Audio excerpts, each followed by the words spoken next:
Good morning. কেমন আছো বলো তো সবাই? আশা করছি সবাই তোমরা ভালো আছো, আর আমরাও না বেশ ভালো আছি। আমার আরও একটি নতুন ব্লগে আবারও তোমাদেরকে স্বাগত জানাচ্ছি। ঘড়িতে বাজে সকাল 7:45, আর আজকে কিন্তু মঙ্গলবার। আজকে আছে আমার ছোটো মেয়ের 3rd ভ্যাকসিনেশন। যে দিনটা প্রত্যেকটা মা বাবার কাছেই ভীষণ কষ্টদায়ক, তাই না? তো এদিকে চায়ের জলটাতে চা পাতা এবং চিনি দিচ্ছিলাম, আর তারপরে বাইরে হচ্ছিল কিচিরমিচির শব্দ। তো তাকিয়ে দেখলাম অনেকগুলি চড়ুই পাখি একসাথে বসে আছে। তো তোমাদের সাথেও একটুখানি শেয়ার করলাম চড়ুই পাখিগুলাকে। বেশ অনেক বছর পর এতগুলি চড়ুই পাখি একসাথে দেখতে পেয়েছি। চড়ুই পাখি দু একটা দেখা যায় আমাদের বাড়িতে, কিন্তু এতগুলি একসাথে দেখা যায় না। আর বৃষ্টিতে একদম ভিজে গেছে পাখিগুলো, জানো তো, এত বৃষ্টি শুরু হয়েছে 2 দিন ধরে যে কি বলি।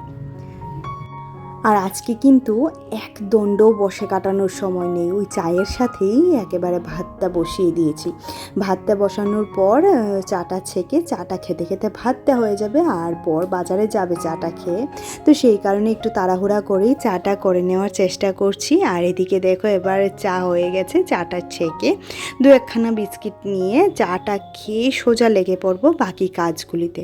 আজকে যেহেতু ওকে নিয়ে যেতে হবে, তারপর বড় মেয়েকে বাসে তুলে দিতে হবে, কাজের আর আজকে শেষ নেই, জানো তো। দুজনা মিলে ওই করেনি, তো সে কারণে একা আমার উপরে এসে পড়ে না। আর যেদিন ওর বাবা থাকে না সেদিন হয় আমার যত বিপত্তি। একই সাথে কিন্তু চা নামিয়ে ডালটাও বসিয়ে দিয়েছিলাম। এদিকে দেখো ডালটাও প্রায় সেদ্ধ হয়ে গেছে। আর গতকাল রাত্রে যে কেটে রেখেছিলাম চাল কুমড়োটা, এই চাল কুমড়োর জালিটাকে ভাজতে বসিয়ে দিয়েছি। একদম কচি চাল কুমড়ো, ভাজাটাও ভীষণ টেস্টি হয়েছিল। তারপর ভাতটা নামিয়ে নিয়ে এদিকে গতকালের একটুখানি ডাল ছিল, সেটাকে বেশ কয়েকটা বড়ই দিয়ে, কুল যেটাকে বলে টক কুল দিয়ে ভালো করে এটাকে শুকনো করে নেব। কে কে ডাল শুকনো খেতে ভালোবাসো জানাবে তো। আমার কিন্তু বেশ ভালো লাগে। সাথে মা আছে, মাও ভীষণ ভালো খায়। অনেক সময় ওই মা বলছিল ডাল শুকনোতে একটুখানি শুকনো লঙ্কা এবং কাঁচা পেঁয়াজ মেখে, কাঁচা তেল মেখে খেলেও বেশ ভালো লাগে। কিন্তু আজকে আমি একটুখানি টক টক মিষ্টি মিষ্টি ঝাল ঝাল করে করেছি, এটাও কিন্তু বেশ ভালো লাগে। তারপর এদিকে এসেছি বিছানাটা গোছাতে। বর বাজারে গেছে, ইতিমধ্যে আমি এদিকের কাজটা শেষ করে নিচ্ছি। ওইদিকে ডাল ঠাল হয়ে গেছে, ভাজাটাও হচ্ছে। আর কাঁকরোলটাকে যে কেটে রেখেছিলাম, এটার কালিয়া বানাবো। তো এদিকে দেখো সমস্ত কিছু ঝাড়াঝাড়ি করে নিচ্ছি, ঝেড়ে ঠেড়ে আবারও ঘরটা ঝাড়ু দিয়ে রাখবো ভালো করে।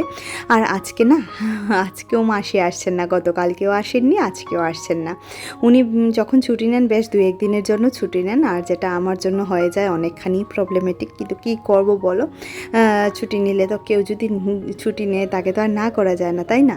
আর এদিকে দেখো এবার সোফাটাকেও বেশ ভালো করে ঝাড়াঝাড়ি করে পরিষ্কার করে দিচ্ছি। আর উনি যখন আসে তখনও যখন সকালবেলা ঘর মুছে দিয়ে যায়, তারপরেও আমি আবার বিকেলবেলা একবার ঘরটা মুছি এবং ঘরটা ঝাড়ু দিই। না হলে না ওই পায়ে এত পরিমাণে বালি কিটকিট করে যে কি বলি। আর এদিকে দেখো ঘর গোছাতে গোছাতে আমার ডাল হয়ে গেছে, ডাল শুকনোটা হয়ে গেছে। আর এদিকে দেখো জালি ভাজাটাও হয়ে গেছে।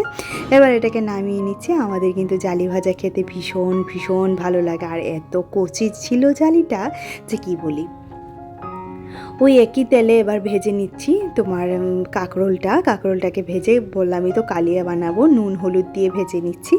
আর কাঁকরোলটা একদমই পেকে গেছিলো, যার কারণে দানাটা ফেলে দিয়েছি। দানা না ফেললে আমার বর আবার খেতে চায় না। তো এদিকে কাঁকরোলটা হয়ে যাওয়ার পর দেখো এবার ভালো করে ওই কড়াইটা যেহেতু পুড়ে গেছিলো, তাই কড়াইটা চেঞ্জ করে নিয়েছি। এখানে দিয়ে দিলাম তেল, আর দিয়ে দিয়েছি, তেলটা একটুখানি বেশি লাগে কালিয়া, তো সে কারণে তেল দিয়েছি। তারপর শুকনো লঙ্কা তেজপাতা দিয়েছি, আর একটুখানি মৌরি দিয়েছিলাম। আর পেস্টে ছিল জিরে ধনে লঙ্কার গুঁড়ো, আর তোমার লঙ্কার গুঁড়ো নয়, জিরে ধনে কাঁচা লঙ্কা, একটুখানি গরম মশলা, ওই এলাচ দারচিনি, আর একটুখানি কাজু বাদাম আর কিশমিশের পেস্ট করেছিলাম। সমস্তটাই দিয়ে ভালো করে নাড়াচাড়া করে মিশিয়ে নিয়েছি। তার মধ্যে দিয়েছি একটুখানি চিনি, স্বাদ মতো চিনি, লবণ এবং একটুখানি কাশ্মীরি লঙ্কার গুঁড়ো, আর তার সাথে হলুদ গুঁড়ো।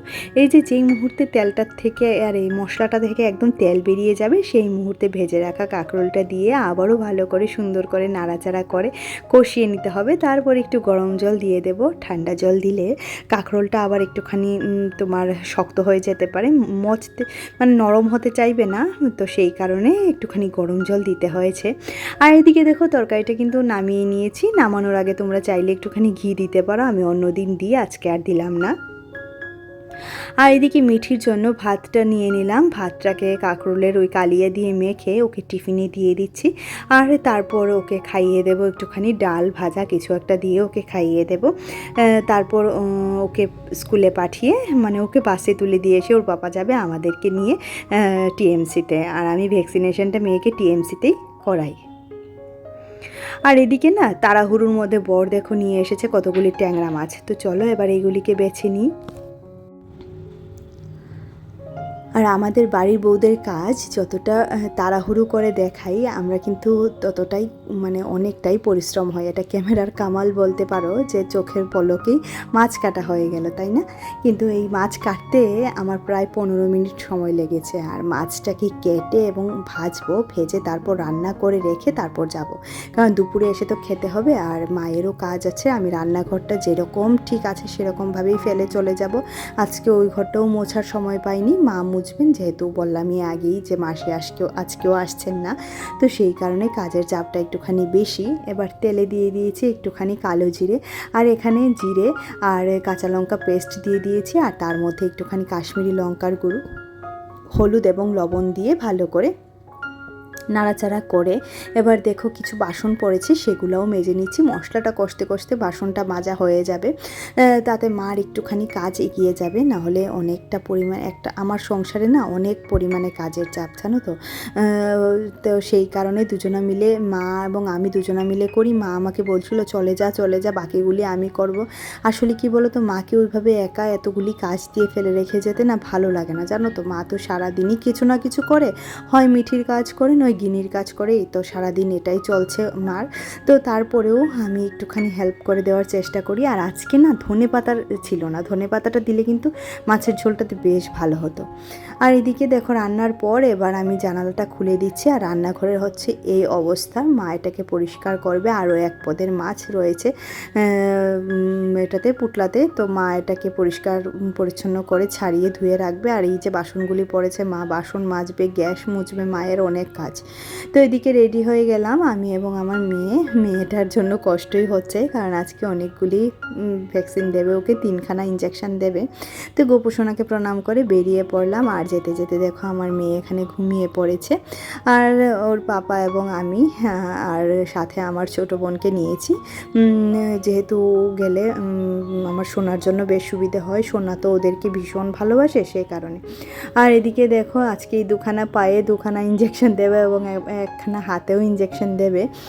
যাচ্ছিলাম ভালো, রোদই ছিল, কিন্তু যেতে যেতে হঠাৎ করে নেমে আসলো বৃষ্টি, এত বৃষ্টি যে কি বলি। আর বাড়ি থেকে টিএমসিতে যেতেও তো অনেকটাই সময় লাগে, প্রায় 15 থেকে 20 মিনিট সময় লাগে আমাদের।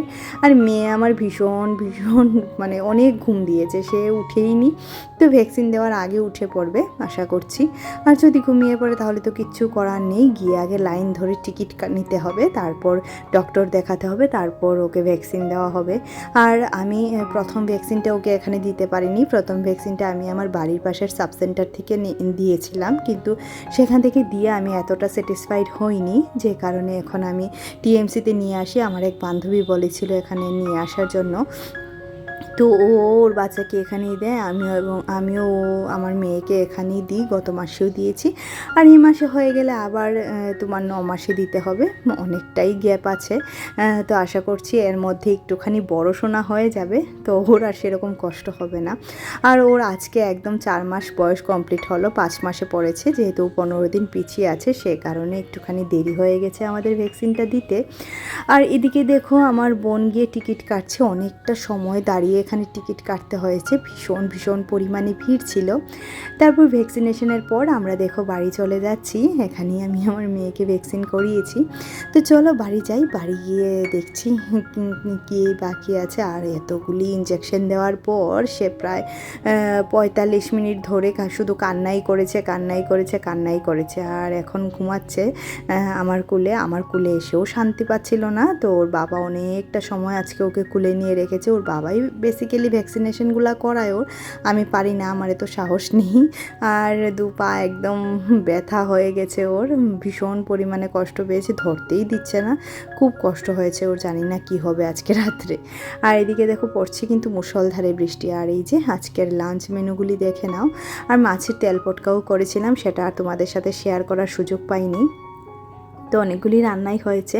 তো চলো আজকের মতো ভিডিওটি এখানেই রাখছি। ভিডিওতে কিছু ভালো লাগলে অবশ্যই একটা লাইক করে দিও, কমেন্ট করে জানিও যে কি ভালো লাগলো, আর পারলে চ্যানেলটিকে সাবস্ক্রাইব করে দিও, পাশে থাকা বেল আইকনটিও ক্লিক করে দিও, যাতে করে আমি যখনই ভিডিও আপলোড করি নোটিফিকেশনটা তোমরা পেয়ে যাও। ততক্ষণের মতো সবাই ভালো থেকো, সুস্থ থেকো, এবং অবশ্যই করে আমার ভিডিওটির পাশে থেকো। আর রান্নাগুলি কেমন লেগেছে সেটা অবশ্যই করে জানিও।